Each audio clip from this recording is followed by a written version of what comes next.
Bonsoir, ravi de vous retrouver dans ce nouveau numéro de Sport à la Une, magazine qui n'a jamais aussi bien porté son nom, puisque notre invité du soir est le ministre des Sports, Mbagnick Ndiaye. Nous allons passer en revue avec lui toutes les actualités qui concernent le sport sénégalais, la réfection des infrastructures, notamment pour les stades Léopold Sédar Senghor et Demba Diop, la participation du Sénégal à la prochaine Coupe du Monde de basket avec un budget estimé à 200 millions et dont seule la moitié est mise à disposition pour le moment. La lutte, a-t-on vraiment trouvé un consensus pour la construction d'une arène nationale au Technopole? Nous parlerons également de judo où des divisions se font criantes au sein de la famille de la dite discipline. Chers téléspectateurs, vous pouvez également participer à cette émission en allant sur la page Facebook de TFM. N'hésitez pas à interpeller donc le ministre des Sports puisqu'il est là ce soir avec nous. Et puis comme tous les lundis, nous passerons en revue l'actualité du foot national et international, la Ligue 1 sénégalaise, les championnats européens, les quarts de finale de la Ligue européenne des champions qui démarre ce mardi. Sur ce plateau, on nous rejoindra également en fin d'émission Ngagne Diagne, chroniqueur de lutte, qui va nous présenter un nouveau magazine, Lamba Academy, qui démarre dès cette semaine sur la TFM. Dans Sport à la Une, seule la passion du sport nous anime. Bienvenue à tous.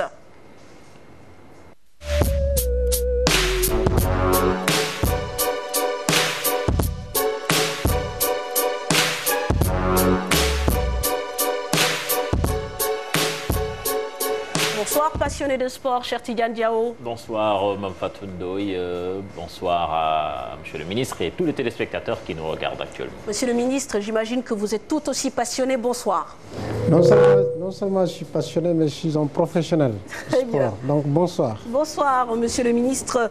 Nous vous retrouvons bien sûr tout au long de cette émission. On va démarrer avec du basket. Après avoir accusé quelques mois de retard pour son démarrage, le National 1 masculin vient de boucler sa phase aller. Les 7 premières journées sous l'égide du CNBS confirment l'hégémonie des clubs saint-louisiens dans un championnat marqué par la faiblesse des scores. Le bilan de la phase aller avec Ibrahima Kamara, Chersadi Boudiara. Suprématie saint-louisienne et nivellement des valeurs, les grands enseignements de la phase allée du National 1 masculin. L'équipe de l'Université Gaston Berger de Saint-Louis est leader de la poule A avec 12 points. La poule B, elle est dominée par Saint-Louis Basket Club avec 10 points. Une confirmation de la bonne santé du basketball saint-louisien remarquée depuis quelques années. L'UGB reste même la seule équipe invaincue du championnat, là où tous les clubs ont eu au moins une défaite.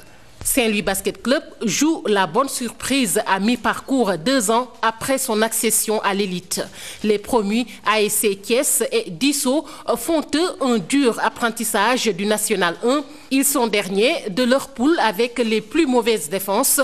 La meilleure défense est détenue par le champion en titre Duc, alors que l'AS Douane a la plus prolifique attaque. 4796 points ont été marqués en 42 matchs, soit une moyenne de plus de 57 points par rencontre. Ainsi, l'adresse et le spectacle ne sont pas encore au rendez-vous pour la phase aller sous l'ère du comité de normalisation du basketball sénégalais, en espérant que la courbe remonte à la phase retour pour attirer plus de public. Merci beaucoup Fat Kinedem, cher Tidiane Diao. Dans la foulée, nous allons parler également de cette Coupe du Monde que doit préparer le Sénégal. Voilà, le comité de normalisation, Mame Fatou Ndoye, qui compte redorer le blason du basketball sénégalais, terminé par cette histoire de fraude sur l'âge. Et le Mondial 2014 est une occasion donc à saisir pour le comité de normalisation du basketball sénégalais, mais il faut de l'argent, Mame Fatou, pour cette participation. On annonce 200 millions et pour le moment, on n'a que 100 millions de francs CFA. Je propose de suivre là-dessus ce reportage signé Chersadi Boudiara et Diafaraba. Participation des Lions au Mondial 2014 en Espagne, le comité de normalisation du basketball sénégalais y tient et a déjà planifié la préparation de l'équipe nationale. On a mis en place un plan de préparation. L'entraîneur vient de rentrer des États-Unis où il était parti voir certains de ces éléments susceptibles d'intégrer la sélection. Au niveau du management, je pense qu'il y a un ancien joueur, ancien international qui est ciblé. pour servir de manager général et donc de cheville ouvrière pour tout ce qui touche à la préparation. Nous avons déjà un match calé en Espagne, déjà. Et je pense qu'une partie de la préparation d'ailleurs va se dérouler là-bas. Un planning qui, en plus du paiement des assurances des joueurs, demande des moyens. Beaucoup plus, en tout cas, des 100 millions de francs CFA octroyés par le ministère des Sports. Nous avions, établi un budget à plus de 200 millions. Mais ça, c'était vraiment un budget minimaliste. Ensuite, il faut prendre en charge ce qu'on appelle la valeur sportive du joueur. Il faut également prendre en charge les antécédents médicaux du joueur. Après, entre le ministère et la fédération, on va accorder les violons pour procéder au paiement. Mais ce qui est clair, c'est que déjà le ministère nous a accordé une certaine enveloppe de 100 millions. Est-ce que cela suffit? Non, ça ne suffit pas. Ainsi, le CNBS va devoir trouver des ressources additionnelles en vue surtout de l'objectif fixé au Lion. Nous allons chercher de l'argent. Maintenant, à l'impossible, nul n'étant tenu, si on ne parvient pas à en trouver dans la sphère privée, à ce moment-là, on se retournera à nouveau vers l'État pour que l'État puisse régler certaines questions. Mais ce qui est clair, c'est que déjà au niveau du CNBS, nous avons mis en place un comité chargé uniquement de la Coupe du Monde. Ce comité est dirigé par un ancien banquier. En basket, il y a une certaine logique qui sera respectée. Nous pensons que cette logique nous permettra, nous, d'avoir pour la première fois l'opportunité de placer le pays au deuxième tour du championnat du monde. Et éventuellement, donc, de pouvoir tirer économie de tout ce qu'on aura fait durant cet été pour l'année prochaine, Inch'Allah. La contribution de l'État pour la participation des Lions au Mondial 2014 est non négligeable. 300 millions de francs CFA pour payer l'amende à la FIBA et 100 millions de francs CFA pour la participation. Merci Ibrahim Kamara et cher Sadibou Diarra pour ce reportage. Alors, monsieur le ministre, vous venez de l'entendre avec nous. Donc, une Coupe du Monde, ce n'est pas rien. On va y participer donc durant l'été. Sauf que là où le bas blesse, c'est au niveau donc, de la mobilisation financière, même si l'État a déjà fait un geste. Oui, bon, vous l'avez dit, l'État a fait un geste et l'État, en décidant de faire participer le basket à la Coupe du Monde, dans la mesure où c'est le Sénégal et d'autres pays qui vont représenter l'Afrique, l'État mettra en place les moyens nécessaires à une bonne participation. Vous savez, les 200 millions de budget de la fédération ne signifie pas que l'État va s'arrêter uniquement à ces 100 millions qui sont dégagés. Les 100 millions sont dégagés dans l'enveloppe des compétitions internationales. Nous avons une enveloppe de 1 milliard et ce 1 milliard est réparti entre au moins 37 fédérations. Donc la fédération de basket ou le CNBS reçoit dans cette enveloppe de 1 milliard 100 millions. Maintenant, il doit sans dire que il appartient au CNBS et ce qu'ils ont commencé à faire, de mettre en place un dispositif pouvant leur permettre de capter des ressources additionnelles pour compléter leur budget. Vous savez, participer à une Coupe du Monde, c'est déjà quelque chose. Au niveau des sociétés nationales, au niveau des sponsors, au niveau du marketing, je crois que s'ils ont une bonne équipe, les 100 millions qui restent peuvent être trouvés facilement. Mais ils l'ont dit, ce n'est pas uniquement 100 millions parce que qu'ils vont aller chercher. Ils vont aller chercher des ressources additionnelles devant leur permettre de mettre les basketteurs de haut niveau dans de très bonnes conditions pour au moins dépasser le cap du deuxième tour comme ils l'ont... C'est très ambitieux quand même, dépasser le cap du deuxième tour. Là, on parle sur le plan sportif. Ce sera quand même une grosse compétition avec des grosses équipes. Est-ce que finalement, l'objectif, ce n'est pas de bien participer d'abord? D'abord, dans toute activité sportive, l'essentiel est de participer et de bien participer. Mais au-delà de ce souhait primaire, il y a quand même l'ambition. Vous savez, l'équipe nationale du Sénégal, le Sénégal a de très grands joueurs au basket qui évoluent dans les très grands championnats du monde. Allez aux États-Unis. Rien qu'aux États-Unis, nous pouvons avoir une bonne équipe de basket. Rien que dans ce pays où le basket est au top niveau.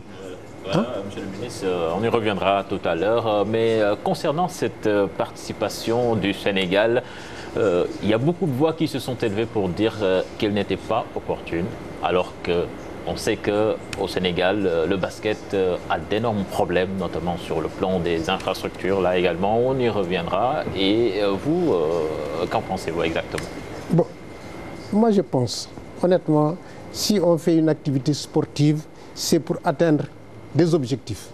D'abord, au niveau local, c'est pour être champion ou gagner une coupe. Au niveau africain, c'est pour être champion d'Afrique ou participer honorablement. Ici, le Sénégal s'est battu pour se qualifier à une grande compétition mondiale qui est la Coupe du Monde. Pourquoi voulez-vous que, compte tenu de tous les efforts fournis, aussi bien par l'État que par les basketteurs eux-mêmes, que nous n'allions pas au championnat? Oui, attendez, j'y arrive. Ce n'est pas un problème de salle digne de son nom. Nous n'avons pas une salle digne de son nom, mais nous nous sommes qualifiés. Les pays africains qui ont des salles dignes de son nom ne se sont pas qualifiés. Pas toutes. Hein? Pas tous. Ah oui, oui, mais combien de pays sont qualifiés en Afrique? Ils sont 3, non? Sont 3, c'est quoi? L'Angola. C'est l'Angola? Le Sénégal. L'Égypte et le Sénégal. L'Égypte et le Sénégal. Vous voyez les autres pays? Vous voyez les autres pays? Nous sommes qualifiés à Abidjan. Moi, j'ai été visiter le palais des sports à Abidjan, parce qu'au moment où on le réfectionnait, j'y étais à Abidjan en tant que président de confédération. Mais ici aussi, nous avons pris les dispositions pour réfectionner le palais des sports.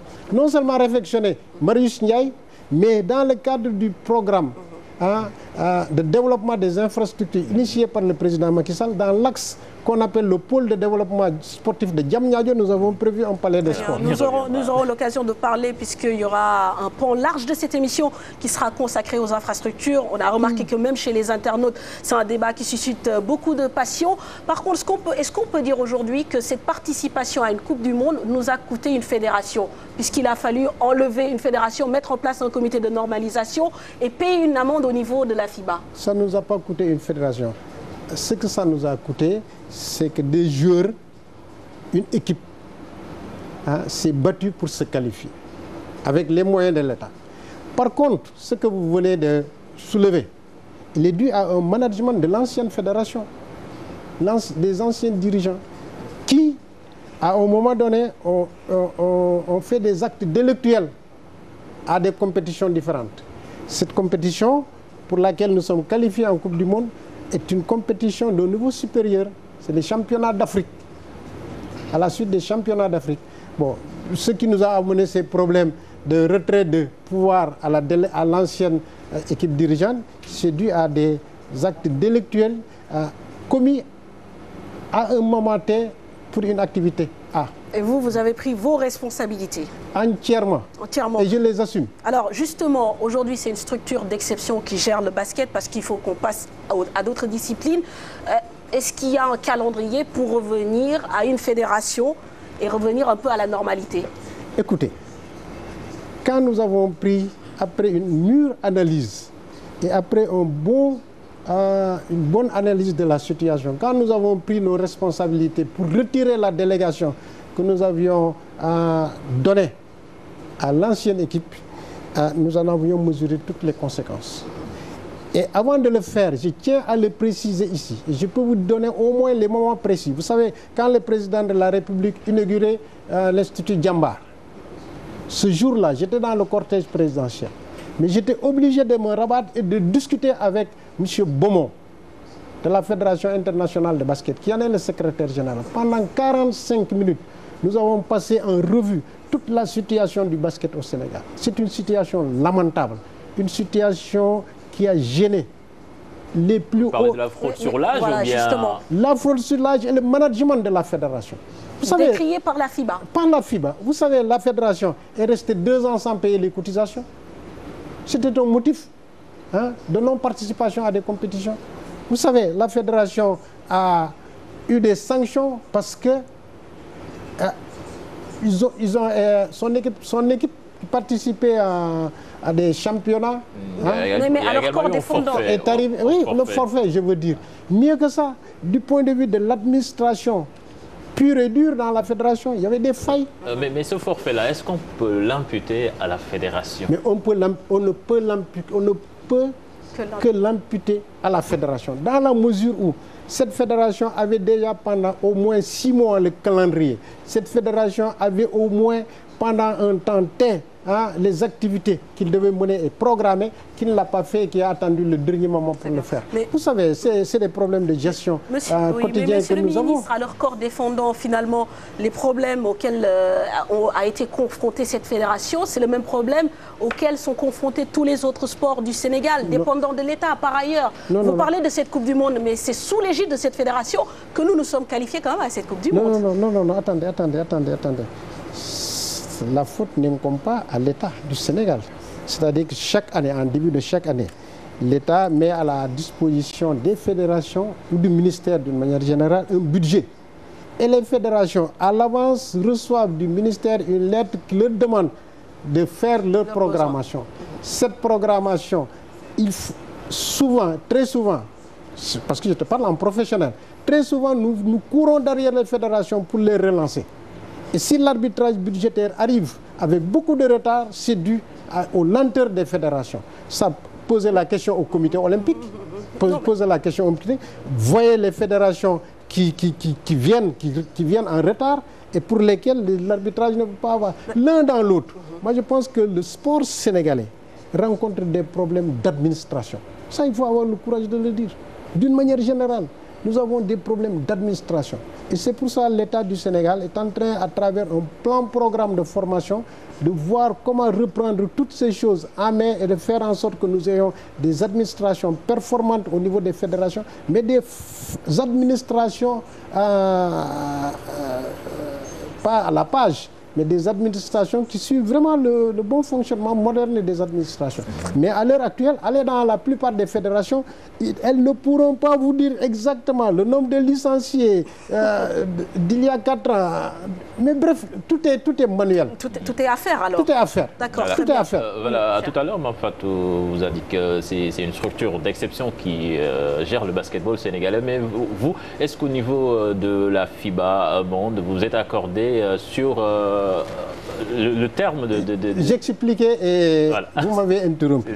Donc quand on a longuement discuté avec le secrétaire général de FIBA Monde, qu'on ait accordé nos violons et qu'on ait pris la décision de retirer la délégation du pouvoir, en discutant également avec le comité olympique sportif sénégalais, nous nous sommes entourés de toutes les garanties et nous avons écrit à FIBA Monde pour leur dire nous retirons la délégation pour les griefs suivants.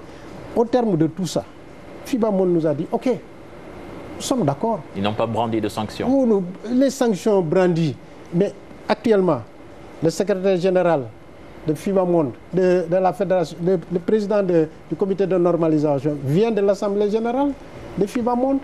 Mais avant ça, il s'est déplacé pour discuter avec les différents responsables. Mais avant ça, il a pris contact avec la FIBA Monde et ils ont longuement discuté à Genève. Et FIBA Monde a dit, je vous accompagne. Dans le cadre de cette normalisation du basket sénégalais, je vous accompagne. C'est parce qu'ils nous ont accompagnés qu'après avoir payé le montant de la sanction, qu'on a été réintégré dans nos droits de participation, qu'on ait participé au tirage et qu'on soit dans une poule déterminée. Très bien, mais il y a un délai, il y a une feuille de route pour revenir à la normalité. Cette feuille de route est acceptée par FIBA Monde. D'accord, mais sur quel délai? C'est justement l'information que nous n'avons pas encore. Non, l'information, vous l'avez. On vous a donné l'arrêté, retirant la délégation et mettant en place un comité de normalisation. On vous a dit d'ici 2 ans. Très bien. C'est d'ici 2 ans. Si dans les 3 mois, le comité de normalisation arrive à régler l'ensemble des problèmes, constitue sa feuille de route, mais on revient à une fédération normale. D'accord. Si d'ici 2 ans, quel que soit le temps, nous reviendrons à une fédération normale. Et FIBA a accepté ce délai. Très bien, c'est l'information justement que nous avons. Avant de passer au football, après quelques mois de compétition, comment jugez-vous cette structure qui gère actuellement le basket sénégalais? À mon avis, et très sincèrement, honnêtement, en tant que professionnel, ce n'est pas en tant que ministre, mais en tant que professionnel, l'équipe de Serigne Mboup mène à bon port son bateau. Très bien, ça c'est l'appréciation du professionnel. Ouais. Alors donc on va clore cette page basketball et à présent attaquer le sport roi, on peut dire ça, c'est le football. D'abord avec malheureusement cette mauvaise nouvelle pour le continent africain. La disparition ce matin de Fawzi Marjoub, vous le connaissez, un spécialiste du football africain. Il était âgé de 72 ans. Il est décédé ce matin des suites d'une longue maladie. Il a été ancien membre de la commission média de la Confédération africaine de football, mais également de la Fédération internationale de football. Fawzi Marjoub, journaliste tunisien, disparu ce matin à l'âge de 72 ans. Et puis, cher, nous allons également parler de l'actualité de l'équipe nationale du Sénégal des U-17. Voilà, après cette défaite à Demba Diop 2-0, les Lionceaux, quand même, se sont bien réveillés face aux Maliens. Victoire 1-0 hier au stade Caroline Faye, donc en but inscrit par Adama Sow à la 71e minute. Manfatou, donc les hommes de Dominique Colli qui réagissent bien après cette défaite à Demba Diop. Voilà, 1-0, donc tu le disais, cher. On va parler également de Ligue 1, la Ligue 1 qui a bouclé ce week-end sa 15e journée. Le mano à mano entre le Giraffe de Dakar et l'AS Pikine se poursuit. Samedi, donc, les Verts et Blancs ont battu le Stade de Mbour sur le score de 3-0, un triplé de Ibrahim Diop, plus que jamais meilleur buteur de cette Ligue 1, avec 11 réalisateurs à son compteur. Vous l'avez découvert la semaine dernière, dans Sport à la Une à travers un portrait, attaquant donc de 22 ans. Cette victoire donc permet à l'équipe d'Abdoulaye Sarr de faire la course en tête, puisque hier, l'AS Pikine a été tenue en échec chez elle par le Port 0-0. Alors, s'il y a une équipe en ce moment qu'on n'attendait pas à pareille fête, c'est l'US Ouakam qui présente actuellement la meilleure défense de Ligue 1. Qui dit grande défense dit forcément un gardien qui a les gants fermes. Et ce dernier rempart à Ouakam n'est pas inconnu au bataillon. Il s'appelle Pape Latir Ndiaye. Il est revenu aux affaires après une saison où il a pris du recul avec une efficacité digne d'un jeune premier, Abdou Aziz Kane. Qui pouvait imaginer un retour gagnant de Pape Latir Ndiaye à Ouakam? Critiqué, annoncé comme vieillissant par certains supporters, l'international sénégalais avait jugé bon d'observer une année sabbatique la saison dernière pour revenir plus fort. Avec seulement 5 buts encaissés en 15 matchs, Pape Latir Ndiaye commande la meilleure défense de Ligue 1. waaw li tax ma toogoon mooy dama bëggoon jël un peu de recul parce que noppaloo ko tuuti nekk ci championnat bi 9 ans du football sans nga toog baal loolu dafa xaw a métti psychologiquement loolu moo taxoon ma jël recul pour noppaloo ko tuuti bëggoon naa commencé waat sax mais après si laa ne bàyyil booy continuer championnat bi après li si des ba déwén ma ñëwaat ren loolu moo tax ma ñëwaat ren ji quoi. C'était mon premier choix sur le recrutement, donc les dirigeants sont allés vers ça et aujourd'hui je pense que j'avais raison sur le besoin de le faire revenir et tout le monde est content qu'il soit revenu à ce niveau-là. Pape Latir, c'est un bon gardien, tout le monde le sait. Donc c'est un garçon qui aide beaucoup ses partenaires, qui par son expérience, il les apporte beaucoup. Et nous, ça nous fait beaucoup de bien qu'il soit là aujourd'hui. Pape Latir Ndiaye fait parler son expérience. Il est toujours habile et décisif dans sa cage. Sa méthode, beaucoup communiquer avec ses coéquipiers. Parce que yàgg naa championnat bi booy déggal lañ ma ay junior laa yor mais ñoom ñëpp dañ may déglu su may wax dama la ñuy remplacement yu baax loolu moo tax ñu siy génn nii à chaque match parce que nee naa leen chaque fois ngeen di déglu gardien bi mooy gis lépp moo xam lépp il faut tant que yaa ngi koy déglu mën naa wax ne 90% néew ma du ma jël bi mais du gaaw quoi.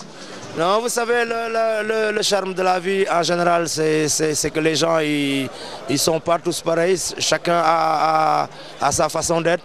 Il faut le comprendre comme tel, le prendre comme tel et vivre avec lui comme ça. Chaque jour dama ne match dama koy gagné. loolu moom mooy dugal ci match mais gars yi dañuy def ne man damay énervé mais man loolu moom mooy dugal ci match tant que maa ngi wax samay joueurs di leen place mooy tax mais su ma resté tranquille rek. Parce que gardien de but loolu il faut nga di waxaa say défense say attaque tout le monde parce que yaay gis lépp loolu moo tax loolu moom mooy dugal ci match yi quoi. Mamadou Sylla, parti au Maroc la saison dernière, est lui aussi revenu à Ouakam. Avec Pape Latir, il fait partie de cette équipe qui a gagné le championnat en 2011. waaw joueur la boo xamante ne am na expérience ci football bon en fait dañuy pousser à ce que saa bu nee suñu ginnaaw dañuy pousser à ce que bon ñuy pousse. di jàpp di gën jàpp parce que moo ñu ëpp expérience président bi def na la tout ba indiwaat joueurs yi nga xamante ne bon ñoo fi newoon 2011 man ma wax ñëpp mais ñenn ñu quoi ba moo gën a tax en fait gars yi gën jàppaat parce que équipe moom football xale la ak mag ñoom expérience quoi kon Pape Latir bi mu nekk si ginnaaw dañu gën pousse bon équipe bi coach bi di jàpp si xale yi jàpp si bon en fait loolu liggéey la quoi liggéey boo xamante ne liggéey bu am solo la quoi. Cette saison, Ouakam est spécialiste des victoires par 1-0, score acquis à 6 reprises. Après avoir lutté pour le maintien en 2012-2013, les Ouakamois semblent renaître de leur cendre avec un revenant bien en forme, Pape Latir Ndiaye. Voilà, donc Pape Latir qui revient en forme et qui permet à son équipe de jouer donc les premiers pas dans le classement de Ligue 1. Et puis également d'autres résultats, Cher, que tu vas nous présenter. Voilà, avec ce dimanche à Demba Diop, 2 matchs qui étaient au programme.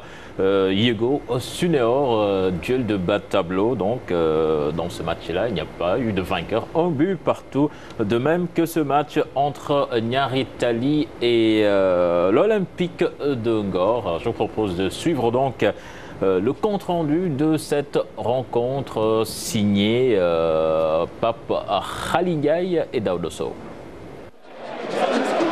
Najib Atie d'un but plein d'opportunisme répond au missile de Arthur Yannick Gomis. Niary Tally obtient le point du nul dans un match indécis jusqu'à la fin.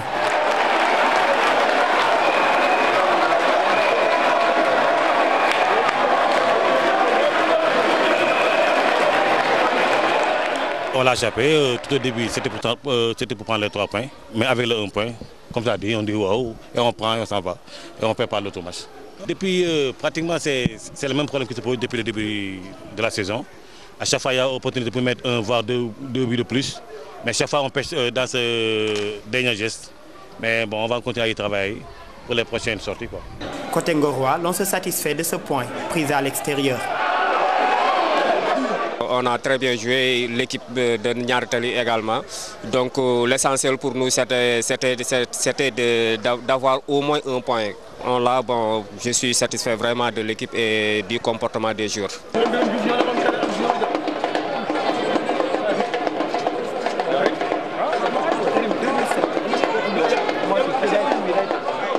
En première heure, le duel du bas de tableau n'a pas connu de vainqueur. Yego, qui a concédé l'égalisation à la 64e minute, fulmine. On a perdu 2 points capitaux pour le maintien parce que vous savez, on menait 1-0 au départ en premier mi-temps, mais en deuxième mi-temps, on a encaissé un but bidon, vraiment qu'on ne devait pas prendre. Pour moi, ça a été très difficile pour le reste du championnat.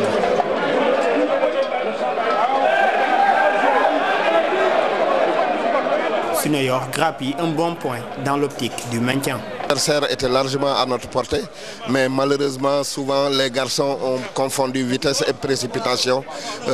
Et toutes les occasions que nous avons eues, nous n'avons pas pu les matérialiser en but. C'est un bon point puisque c'est un déplacement, mais puisqu'on rencontrait l'équipe classée dernière, il fallait coûte que coûte la gagner pour avancer vers le ventre mou du classement. Voilà, donc 2 matchs nuls, pas 2 buts, heureusement. Donc, et les résultats au complet, Cher. Oui, de fort jolis buts, avec notamment celui d'Arthur Yannick Gomis.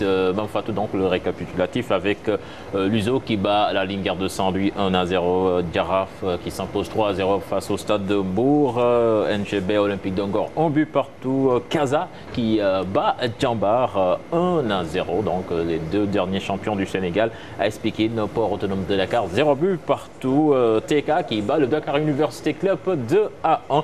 Alors au classement, nous avons le Djaraf de Dakar donc, qui reprend sa place de leader avec 27 points, suivi de l'AS Pikine 26 points et de Luzo 26 points. Donc vous voyez comme c'est serré en tête. Et puis en bas de tableau, Niary Tally 13e avec 15 points et Yego bien décroché derrière avec 9 points. Très bien, Yego qui va lutter certainement pour le maintien jusqu'au bout. Et puis comme tu le disais, Cher, en haut de classement, c'est vraiment très serré. On a l'impression que, comme je disais, c'est un mano à mano. Chaque semaine, le classement de Ligue 1 change de leader. Alors justement, la Ligue 1, nous allons en parler. Nous allons peut-être nous faire les porte-voix de ces présidents de clubs qui réclament à corps et à cri justement l'aide de l'État, la Ligue sénégalaise de football professionnel qui existe depuis 5 ans, qui travaille pratiquement de manière autonome. Monsieur le ministre, qu'est-ce que vous répondez à cela ? Bon, d'abord, il faut féliciter les dirigeants du sport sénégalais, principalement du foot, de s'être battus pour mettre en place une ligue professionnelle. ça n'a pas été facile. Et parce que ça n'a pas été facile que dès le départ, je crois que les choses n'ont pas été, à mon avis, faites de manière consensuelle. Dans nos économies africaines d'une manière générale, l'État participe beaucoup à la réalisation des politiques sportives. Et dans le cadre de la mise en place de la Ligue professionnelle, vous avez dit qu'il y a 5 ans de cela que cela a démarré. Peut-être il aurait fallu que les dirigeants négocient ferme avec les pouvoirs publics qui étaient là pour que l'État puisse les accompagner pendant un certain nombre d'années et se désengager petit à petit. Je crois qu'avec la mise en place du Fonds national de développement du sport, dont le décret de création a déjà fait le circuit des visas et ne reste qu'à être programmé en Conseil des ministres, je crois que quand nous mettrons en place ce fonds, nous verrons les voies et moyens d'appuyer cette ligue, la ligue professionnelle, ne serait-ce que pour l'accompagner et pour que ces clubs sortent plus ou moins de leurs difficultés. Vous savez, samedi dernier, il y a 2 jours, j'étais à Wellingara avec l'équipe locale. Et nous avons longuement discuté de 10h à minuit sur les difficultés que traverse cette équipe qui est en L2 et qui non seulement rencontre des problèmes d'infrastructure, des problèmes de déplacement. Quand les dirigeants m'ont dit qu'ils rencontrent la plupart des clubs qui vont jusqu'à Richard Toll, ça pose un certain nombre de problèmes de déplacement. Et ça ne facilite pas véritablement une bonne mise en condition des équipes. En tout cas, c'est un problème réel qu'il y a là. Et c'est pourquoi je félicite très sincèrement le président Saher. C'est que pour tous les efforts qu'il déploie, et ça commence à payer parce qu'ils ont signé avec Orange un contrat d'une valeur de 500 millions à peu près. Tout ça va participer avec l'effort que l'État va faire à améliorer un peu la situation. Justement, alors on a vu récemment un geste du président Macky Sall, parti à Ziguinchor, donner un moyen de transport. On sait les difficultés que le CASA traverse, donc pour allier à chaque fois la capitale et jouer ses matchs. Pourquoi ne pas essayer de démocratiser, de vulgariser ce genre de geste à l'endroit des clubs? C'est déjà quelque chose d'important. Oui, mais il y a au-delà de ce geste symbolique que le président a fait en direction du CASA et qu'il a fait également en direction d'autres structures. Je crois que le président est très attentionné aux difficultés du sport sénégalais. Je vous ai dit, c'est petit à petit que nous allons essayer de régler l'ensemble des problèmes. Il est arrivé il y a 2 ans de cela, on a célébré il y a juste quelques jours les 2 années d'existence de séjour du président au niveau de l'État. Donc c'est pas facile. C'est tout un ensemble de problèmes que nous avons trouvés ici dans le sport sénégalais. Figurez-vous que le financement du sport sénégalais ne reposait uniquement que sur l'État. Alors que quand nous avons creusé véritablement tout l'environnement du sport sénégalais, nous avons découvert des niches extrêmement gigantesques de possibilités de financement du sport sénégalais. Nous allons les exploiter et c'est tout cela qui a fait que nous avons organisé un forum sur la contribution du sport à la croissance économique. Tout cela, nous allons l'exploiter. En quoi faisant ces niches, est-ce qu'on peut avoir une idée? Mais elles sont nombreuses. Elles sont c'est l'occasion. C'est l'occasion d'en parler. Bien. Vous savez, rien que le fait d'amener le sport à être pris en considération, le fait de réaliser des infrastructures, le fait de réaliser véritablement une véritable politique financière, sportive, le fait d'intéresser les sponsors à tout ce qui est lié à l'emploi autour du sport, tout cela va contribuer à booster véritablement à la pratique sportive au niveau de ce pays. Et je crois qu'il y en a beaucoup et ça mérite même une émission, un débat par rapport à ça. Et on est prêt à venir débattre de ces activités. Un jour, je discutais avec le président de Nyari Tali, Djibril Wade, et il m'a dit d'ici 2 ans, si on ne dispose pas de terrain d'entraînement, nous allons descendre en deuxième division. Et il en appelle à l'État. Vous, à votre niveau, que pouvez-vous faire? Ce qu'on peut faire, c'est très difficile. Nous sommes en quelle année? En 2014. Ouais. Quand on mettait en place les SICAP, est-ce qu'on avait prévu des infrastructures sportives? Quand du Khaïma de Niari Tali à la direction de la SICAP, hein, quand du cinéma El Mansour au stade Léopold Sédar Senghor, vous voyez toute cette zone, quand du cinéma du marché HLM, hein, à Bourguiba, mais vous voyez toute cette agglomération. Il n'y a pas d'infrastructure sportive, il n'y a pas de terrain. Et comment voulez-vous qu'il y ait une bonne pratique sportive quand tout l'espace est occupé par des habitations? Ce n'est pas possible. Donc ils auront des difficultés. Entrez dans les SICAP, vous ne verrez pas d'espace de pratique sportive. Donc c'est un problème d'espace. C'est un véritable problème. Et là, les gens n'ont pas respecté le code de l'urbanisme. Le code de l'urbanisme qui dit que pour des cités et les agglomérations, il faut prévoir des espaces sociaux. Oui. Mais ce sont ces espaces sociaux que les gens utilisent à d'autres fins. C'est un problème réel, le problème de manque d'espace. Mais vous voyez l'espace que je vous ai décrit. Hein? Vous voyez tout ce qui est Niari Tali, Bené Tali, hein, et Grand Dakar. Ils n'ont pas de terrain de football, ils n'ont pas d'espace. Et vous voulez que l'équipe de Niari Tali, qui n'a comme seul espace que le mini terrain exécuté derrière la SICAP, voulez-vous qu'il développe quelque chose de bon? C'est pas possible. A priori, il y avait donc aux dernières nouvelles un contentieux d'ailleurs entre Niari Tali et cette société immobilière. Mais Monsieur le ministre, quand on entend votre discours, on sent qu'il y a un écueil qui n'est pas encore prêt d'être résolu, c'est l'aspect financier.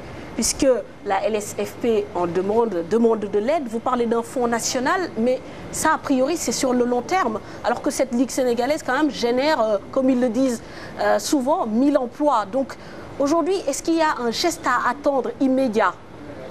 La Ligue génère 1700 emplois, pour être beaucoup plus précis. Ce qui n'est pas mal. 1700 emplois. C'est le double. Plus de 1000 emplois. Voilà, plus de 1000 emplois. Voilà. Mais d'après les informations que j'ai eues de la part de Saher, c'est 1700 emplois au moins. Mais je vous ai dit tout à l'heure que l'État va mettre en place un fonds national de développement du sport. Ce fonds a fait l'objet de rédaction des articles qui ont été circularisés. Donc tous les ministères ont fait leur observation. D'ici à 2 ou 3 conseils, ou au grand maximum dans 5 conseils des ministres, vous verrez que véritablement ça va bouger.